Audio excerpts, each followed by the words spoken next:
Hey there, it's Krista Moore, and welcome to the Krista Moore Show. This is actually the Krista and Chuck Show today. I'd like to welcome my guest, Chuck Salem. Say hi to everybody. Thank you so much, Krista. Hi, everyone. Great to be here again to see you after so many years. Yeah, so this is kind of a cool story. I've reconnected with a high school friend after many, many years, and I've discovered that you're an icon in your industry. And I'm really proud of the business that he's built and what he's doing for his customers at this time with the pandemic and COVID and a very devastated industry because it's events and hospitality. Yeah, very much so. We've been deeply impacted during this time, but we've been given the opportunity to meet the needs of the people we care about each and every day. Yeah, so. It's great. So I want to first can we show them a picture of us back in the day? I don't think I could stop you at this point, right? All right. So I'd like you to see Krista and Chuck. Now, we actually were on the same page of the yearbook because we had S names. We sat by each other in a lot of classes because we're in alphabetical order. And we've got lots of stories that we could tell you, but we're not. I don't think that would be beneficial to any of us. But here's the big question. I heard, this is all the girls from the class of 1980, not all the girls, but most of the girls, class of 1980, Richland High School, believe that all the guys that had perms in high school are now bald. So first of all, I want to just press the pause button for everyone to know that I did not have a perm. So if you're using me for the basis of trying to prove this claim, my hair was naturally curly. It's my Lebanese heritage. And I began my baldness voluntarily by shaving my head in support of someone who was going through chemo treatments. And then unfortunately, I liked it. Or fortunately, it came, instead of a purpose of being caring towards somebody, it became vanity.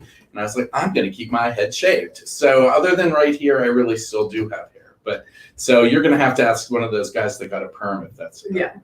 Thought it was like some kind of chemical reaction. Exactly. 40 years later. Anyhow, so Chuck and his husband came to town yesterday, and Eddie and I had a wonderful time catching up, kind of between high school and where we are today in our careers and in our business. I would love for you to describe to the audience a little bit more about your journey. Like what happened to Chuck after high school and how did you get to where you are today?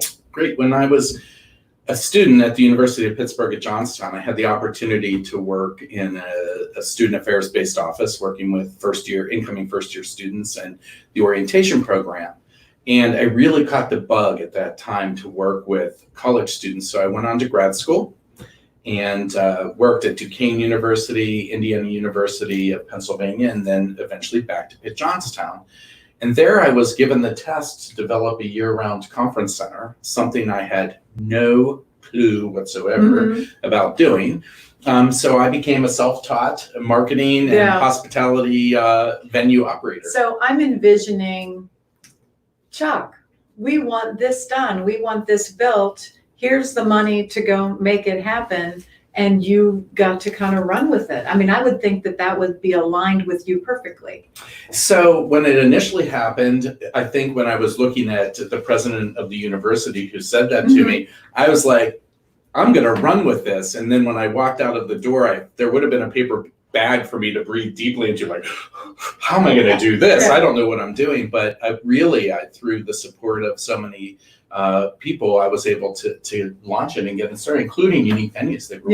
We became part of the Unique Venues collection at the very beginning. That's what I love, are these connections. So what I'm hearing from your story is you were connected to Unique Venues when you were first building the event kind of community within UPJ. Yep, absolutely. And now you own Unique Venues, and you're providing services back to those types of customers today. So it's a beautiful story kind of who we are today is so much based on where we came from and what our journey was. Absolutely. Why don't you describe a little bit, what exactly is Unique Venues? I mean, what do they do? What is the business model? So From a broad 30,000 foot view, our mission every day is to be a marketing and sales resource for non-traditional venues, non-hotel, non-convention center venues.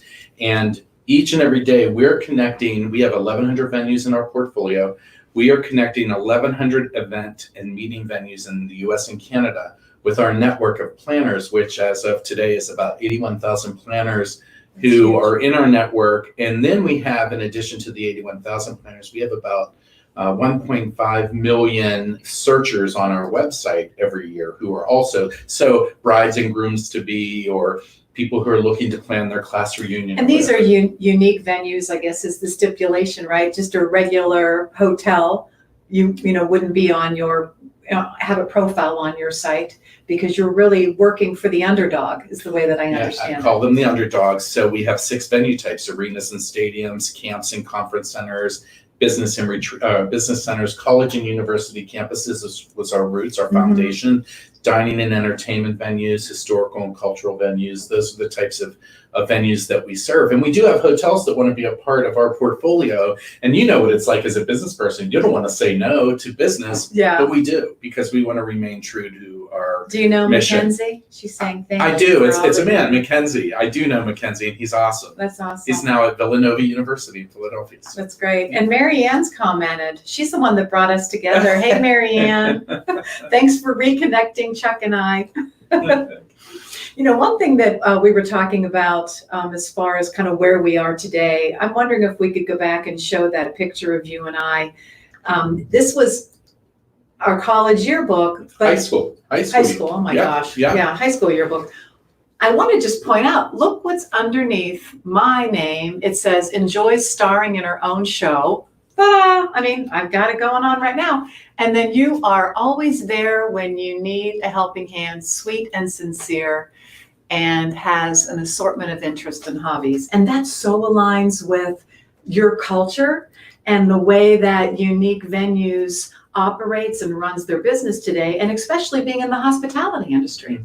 It's giving, it's compassionate, it's helping. And I really see you kind of playing that role every day. Well, I want to tell you that I feel like I'm exactly where I'm supposed to be in my pathway to get here, from working as first a member of Unique Venues and just embracing.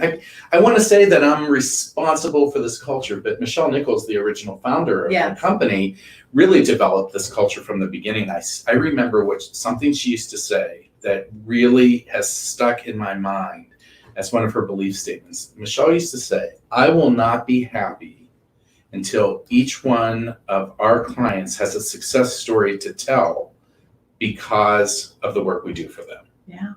And I really think that's a strong that statement, because what mattered most to her in building the culture was the customer. It wasn't about necessarily making money, so to speak, but she wanted to see the impact that the company could have on the client. Yeah, she really did. And that was what, and still today is really what's at the core of what drives us to do everything we're doing, which kind of really led to the pivot that we had to do when this. Well, I think we need to talk about that, because so let's just put this in perspective, right? Here's an industry that is booming, and live events and conference centers and connecting meeting planners with these unique venues. And then COVID hits and the world's changed. But your industry, hospitality, has probably been hit the most of any industry that I could, think of. And in my mind, it's like, okay, stop. And like, what do we do? How do we shift? How do we change? How do we pivot? And I'm wondering, what was your reaction? And how did you handle that? And that was just a short, 4 months ago? It was. So interestingly, this was the year we were straight out of the gate. 2019 began with a ferocious amount of business, the record numbers of leads, record numbers of everything. And in this, COVID really hit us hard. But what was interesting, and I don't say this in a boastful way, I don't understand how this happened, but I'm thankful that it did, is we pivoted naturally. We literally made a pivot within 24 hours of the shutdown. Our team came together and said, we need to help and support the venues Mhm. and the planners that we serve. And it wasn't from a monetary standpoint, it was that from a real They place need of you. caring and support, Mhm. I think. Yes. Because one of the things about a lot of the venues we serve is that their mission, their events and hosting of events is in a lot of times secondary to the core mission of the venue. A Sure. university exists for education and a museum exists for culture. But our clients are providing a peripheral auxiliary resource to help develop brand recognition and generate revenue. They needed our support. We're the ones that get them. We've been working alongside of them. So to put this in perspective too, so then the leads aren't really coming in for you to connect them to the venues, or not as many leads because things are paused or been put on hold or canceled.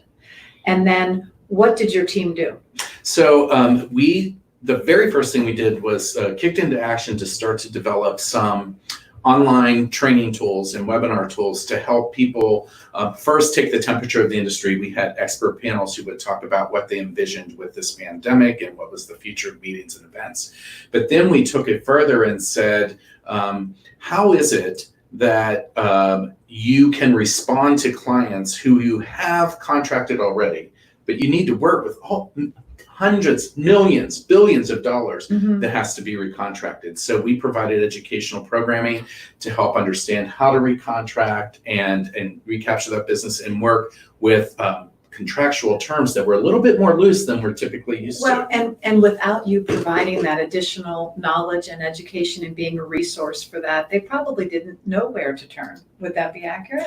I think that what people knew, they might have known it, but to varying degrees. And again, because it's not the core mission of the university, even if they're dealing with their legal counsel are experts more in areas that have to do with education or the museum, protecting the archives. We've got a comment here. Do you want to go ahead and read that? Oh, really? You do it. No, you don't. Okay. What you did with the webinar is truly helpful. Shout out to Joel Hoff. Who's Joel Hoff? Oh, we know Joel. We know Joel. Joel's our Director of Research, Well, Education, and Consulting. And thank you for that comment, because Yeah, I was thanks, looking Kelly. at the menu of, we were a training and development organization, so I was really attracted to the different types of learning that you were posting. But some of those webinars, why don't you kind of share what some of the topics were, that in case some of your listeners actually missed them, they know that they're available out Yeah, it's there. really cool. It's really actually part of the pivot too, because as this pandemic has progressed, I don't like to use the word progressed, evolved. I don't know what it's done. Evolved, Gotten maybe. deeper. We've pivoted our webinars to follow what's ahead of us. So on our website, uniquevenues.com/resources, you can see all of the webinars. But again, at first they were expert panels and whatnot about how to recontract and those types of things. And then when it became really clear that there wouldn't be as much contracting going on, it was all about preparing your venue for post-COVID, marketing and selling your venue. Because what we know about marketing and sales is in events is that people aren't buying for today, they're buying for 2021. That's right. Or late 2020. And one of the seminars or webinars ISSA put on. Right, we work with ISSA. They have a program, okay, and I'm gonna try to pull out, they don't even like to refer to themselves as ISSA, but they're the International Sanitation or Society of Sanitation People. Association. So, but we know them by GBAC. Their GBAC STAR program, which is a safety and sanitation based program. And so this is one of the solutions we provided. We were able to work with them and provide access to really great programs. They have an online 3-hour course that people can sign up for and use the code Unique Venues. And it's a great certification program in understanding basic sanitation and safety guidelines for when you are reopening. For some of these hybrid meetings that are happening, which is another big topic. You know, and I have to add, one of the things that I said to Chuck when he was describing this pivot is, oh, so you were thinking about other things that you could offer your members to create value And you were quick to kind of stop me in that, no, that's really not what it was. You were thinking more on a compassionate level of like, oh, we need to help them. I mean, I found that kind of fascinating, and it also aligns with your culture. I mean, it's just my love language is I'm giving is how I look at it. It's true. And so for me, Neil might feel a little differently about that. My children might feel a little bit differently, but my love language is giving. And I just really. Wait. He came here yesterday with a lavender plant as a gift for me, just because we have this common sign of lavenders and we love them. And I'm so happy now that Getty and I gave you a candle, a lavender candle. You did. You gave me a lavender candle. Mine was giving love. That's right. Love. Yeah, we're giving. Well, for me, we've been pivoting and adapting almost after every webinar. We listen. So we have this really cool series for our members. It's a member group therapy. And I remember you telling me these are really great. Joel does a great job at facilitating these. We also have outside speakers, Dr. Michael Brown, who we work with, who sometimes are facilitating these. And we listen through these group therapy meetings, what it is that our customers want. I'm glad you used the word therapy, because in the business world, it's, masterminds or peer group networking, but you're listening and understanding, and it is almost therapeutic. Yeah, it's therapeutic. And sometimes what we hear is devastating to us. When I hear a longtime client who's lost their position, I mean, I'm actually getting choked up now. You hear it every week. People that we know and we love in the industry, we hear these things and we feel like we're just called to act. Yeah. And here's an example, if you'll let me. We heard about 2 or 3 of our long-term clients who worked at universities who lost their positions in conferences and events that the university decided to eliminate their positions in their departments. Our immediate response is, we can't let this happen. We need to write a white paper on the reasons for having a conference and events program on campus and the value of it. And taking it beyond the revenue generation. And we kicked into action. We put that out there and distributed it to all of the universities. And then we asked our clients, is there somebody you want us to make sure this gets into the hands of? Yeah. We're not going to say, Krista Moore from your conference department asked us to send this out, but we just sent it out as if it was an email blast. And so that way we can spread the information out about the value of conferences. So. Well, the one thing too that I was impressed with is you were telling me how many people attend your webinars.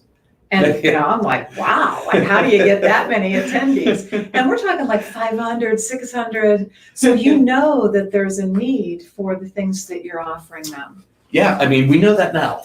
At the beginning, when we started to do this, I think I would have, if somebody said, how many people you think are going to be on these webinars? I would have said 30, 40. No, I mean, there are times we have 650 people register for one. You know Delia? Is it Delia? She's going to group therapy. She thinks it's great. But you're right.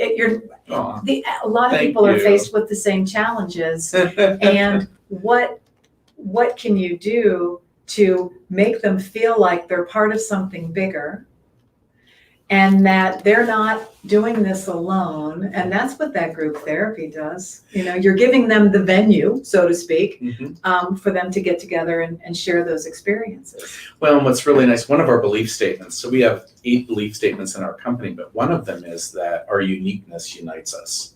And because it is, if you look at a Hilton, they have 500 other Hiltons to talk with and collaborate with. But what is it? What happens when you're the, BMO Museum in Baltimore, and who else is it that you're going to collaborate with about your specific problems? We actually have an online forum for the venue members to be able to present their challenges. So that is a benefit of membership. That is one of the levels of membership. For part of our marketing membership. Yeah.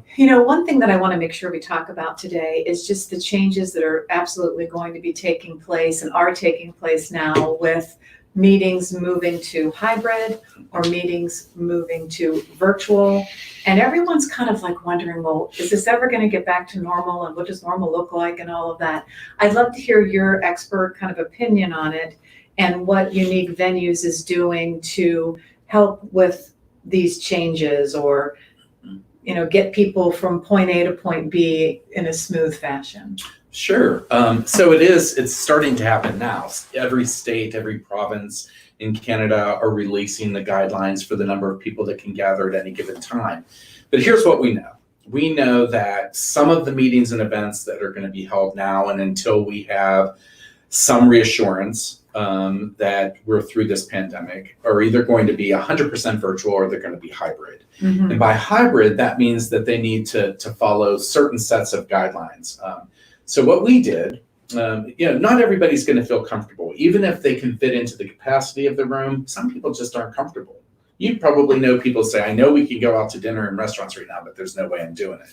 It's the same people for meetings and events. So what we did and what we're doing right now is we had a multi-level plan to help our venues with hybrid meetings. So the first step was to develop a 3-part, in partnership with one of our clients, Attune, who are great partners. We put together a 3-part webinar series on virtual and hybrid meetings. And so it was all about how to do it. Mm-hmm. And actually in the third part of it, we actually demonstrated how to do it. And then if I recall, you went and practiced those methods. Joel actually did. Joel, our director of research, go Joel. We decided let's try it out. Let's walk our talk. So Joel actually facilitated, I want to say it was a 5-day virtual event for Girls Club of Arizona. And he learned something new each day. The first day, I think there were 24 hiccups, and the next day there were 5, and the next, and by the end he really understood. So we walked the talk, we did the talk. Then we've established, for the venues we do marketing for, we've established a webpage, uniquevenues.com/hybrid-meetings. And we ask you basically to read as a venue and agree to certain qualifiers.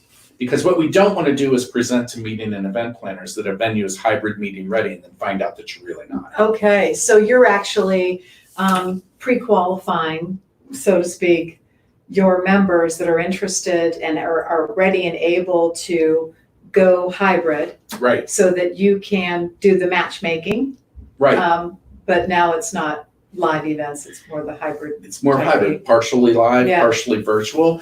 And that list is there, and we're advertising this list to our network of planners and just making sure, because this is what it's all about. This is what pivoting with intention is all about, is recognizing that there's a very specific need out there. Mm-hmm. And that in these times, that need can arise overnight. Yes.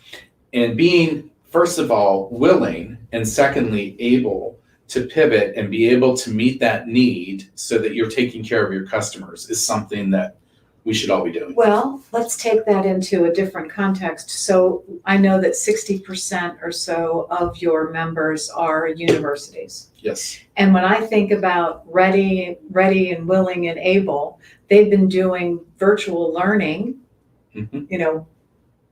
So, that's just what they do. And they've had to make those changes. So when I think about matching up virtual meeting venue opportunities to planners, I would think universities would be a natural fit, or that you would have universities kind of raising their hands too. I think that universities have an advantage in the marketplace mm-hmm. by having some technology available to them. Mm-hmm. Now, the trick is presenting the pitch, so to speak, to the university administration that this is one way to maintain our presence in the meetings and events world so that we're not losing ground, mm-hmm. so that when we're through this, again, we're recognized as one of those products that was able to help out with this association, this organization, this educational group during a tough time. Well, and then my mind goes to the university can pull from the College of Business and the School of Communications and the School of Marketing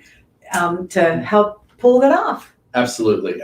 Speakers bureaus and all of those types of things. It's amazing. It's really at the power of our own fingertips, the networks that we create. Mm-hmm. And one of the things that's actually been very easy for us during this pivot has been we don't have to search for speakers. We have an abundance of people in our network who we've created relationships with through the years.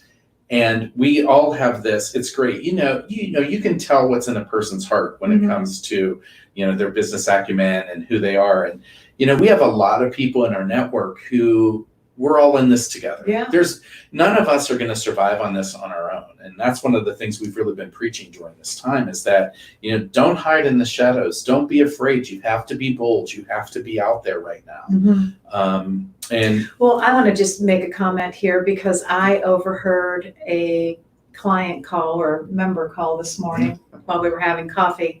And, I heard firsthand the compliment that your customer gave you and Unique Venues. And she said, I appreciate you because you were able to meet a need that she was concerned about. And I know you get that often, and I know that that's the secret sauce to the business success. So I'd like you to, I know you're a humble guy, but I'd like you to share with me maybe one of the greatest compliments that you've received. Okay, can I borrow your pen for a minute? Sure. I'm going to show everybody something. So this is what was happening while I was on my business call. Krista is sitting there, and I thought she was just like, well, Chuck's on the phone. I'm going to make some notes for our talk today. And as soon as the call was over, she goes, that was great.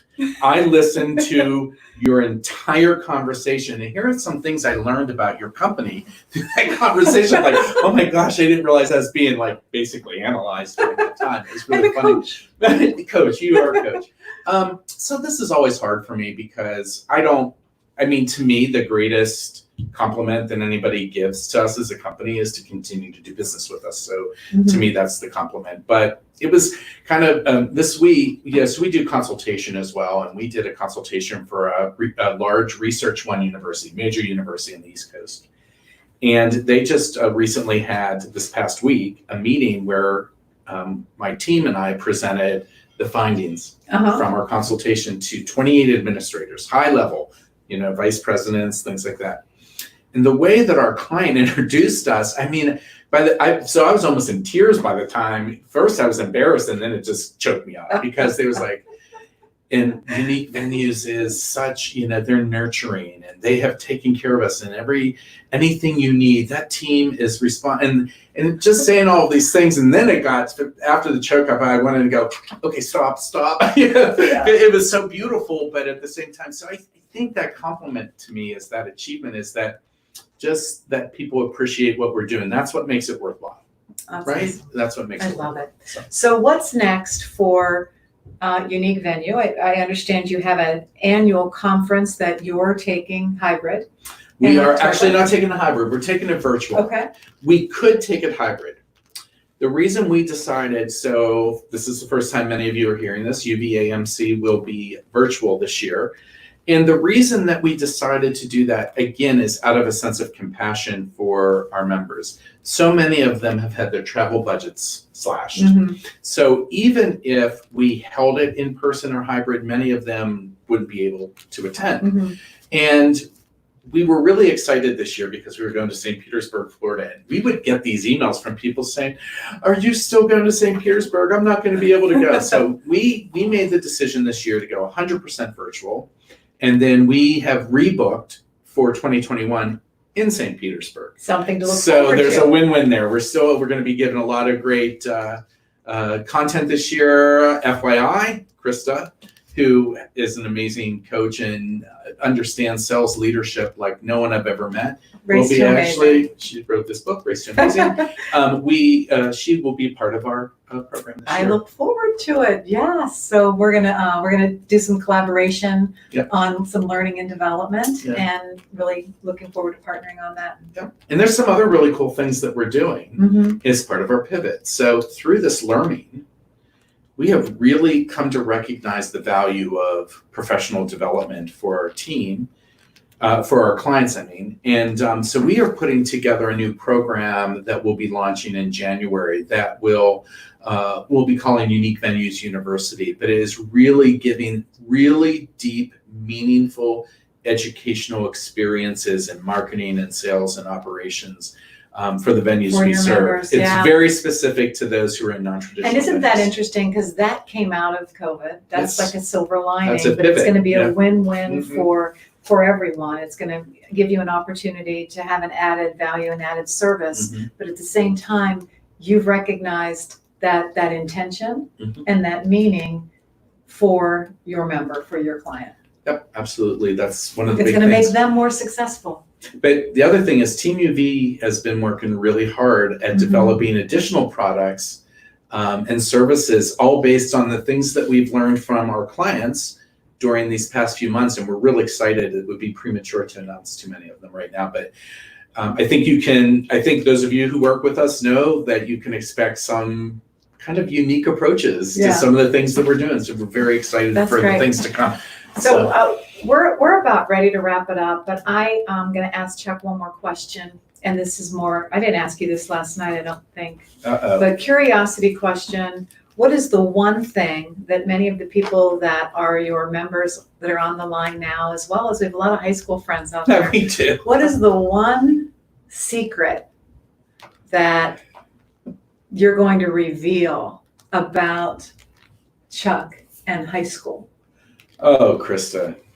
I'm going to reveal this because all of our clients know me in a particular way. This won't come as a surprise to well, it might come as a little bit of a surprise, but I was the furthest thing from angelic in high school that you can possibly, in fact, there might be a teacher on here.